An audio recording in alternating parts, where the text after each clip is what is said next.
देख रहे हैं न्यूज धमाल 24, हर समय हर खबर। नमस्कार, न्यूज धमाल 24 में आपका स्वागत है। मैं हूं आपके साथ आशिका भाटी। आइए देखते हैं इस वक्त की ताजा खबर। कांग्रेस के मीडिया पैनलिस्ट और वरिष्ठ अधिवक्ता प्रमोद कुमार द्विवेदी बीते 3 सालों से अपने निजी व्यय पर बॉस प्रतिमा पर साज सज्जा और कार्यक्रम आयोजित कर रहे हैं। दरअसल द्विवेदी की पीड़ा यह है कि सरकारें महापुरुषों की प्रतिमाएं तो लगवाती है, लेकिन उनका रख रखाव नहीं करती और न ही प्रतिमाओं पर उनसे जुड़े इतिहास और जानकारी को प्रदर्शित करती है। इसी को देखकर द्विवेदी निजी व्यय पर प्रतिमाओं के सम्मान में प्रयास करते आ रहे हैं। शनिवार को नेताजी सुभाष चंद्र बोस की जयंती थी। इस मौके पर हर वर्ष की तरह इस वर्ष भी बड़ा गणपति चौराहे स्थित बॉस प्रतिमा पर आकर्षक विद्युत और फूलों से सजावट की गई है, जो बरबस ही लोगों का ध्यान आकर्षित कर रही है। बड़े गणपति मंदिर के पास में ही मेरा मकान किराए से था। बचपन से ही नेताजी सुभाष चंद्र बोस की प्रतिमा के आसपास हम खेलते थे। तुम मुझे खून दो मैं तुम्हें आज़ादी दूंगा नारा देखते थे, फिर अभिनय करते थे। पास में स्कूल 4 नंबर था, वहाँ के बच्चे आ जाते थे, वो पढ़ते थे और फिर पूछते थे सवाल कि ये क्या। तो एक बचपन से सीख मिली कि क्रांतिकारियों का जीवन परिचय हमारी आने वाली पीढ़ी को इसलिए भी होना चाहिए कि आखिरकार वो उनका योगदान क्या है देश की आज़ादी में, वो कौन है, क्यों प्रतिमा लगी है। आपने स्वयं ने देखा कि नेताजी सुभाष चंद्र बोस की प्रतिमा है, लेकिन पहचान में आ रही है। किसी बच्चे से सवाल करेंगे तो पूछे बता पाएगा।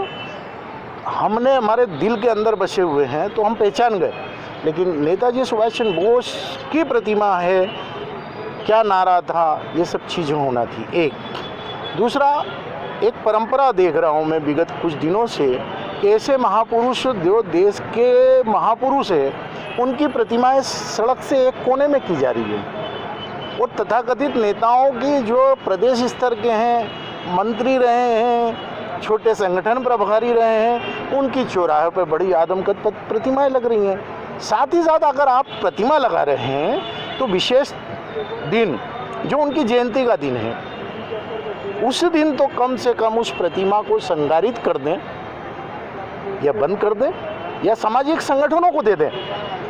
हालात ये है कि महापुरुष भी जाति में, दल में और व्यवस्था में बदल गए। क्या नेताजी सुभाष चंद्र बोस ने अन्य देशों में जाकर के सेना का गठन इसलिए किया था? हजारों नौजवानों को इसलिए बुलाया था कि तुम मुझे खून दो मैं तुम्हें आज़ादी दूंगा? क्या आज़ादी खुद के लिए मांग रहे थे, उनके परिवार के लिए मांग रहे थे, राजपाट के लिए मांग रहे थे? विरोध ये अधिकारियों की मानसिकता का है। अब भी सुधर जाएं। 31 जनवरी आखिरी दिन है।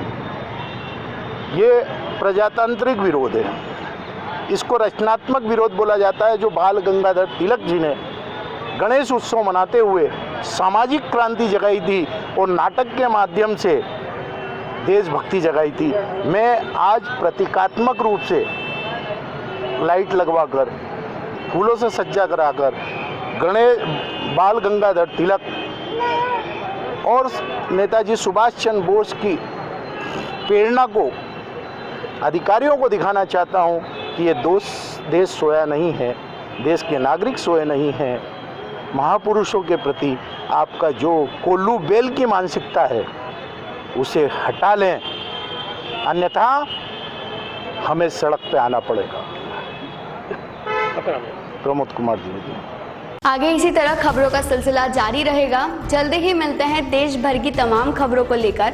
अगर आपने अभी तक हमारे YouTube चैनल न्यूज धमाल 24 को सब्सक्राइब नहीं किया है तो नीचे दिए गए रेड कलर के सब्सक्राइब बटन पर क्लिक करके हमारे न्यूज चैनल न्यूज धमाल 24 को सब्सक्राइब करें और साथ ही साथ बेल आइकन भी प्रेस करें ताकि आपको इसी तरह देश भर की तमाम खबरों की जानकारी मिलती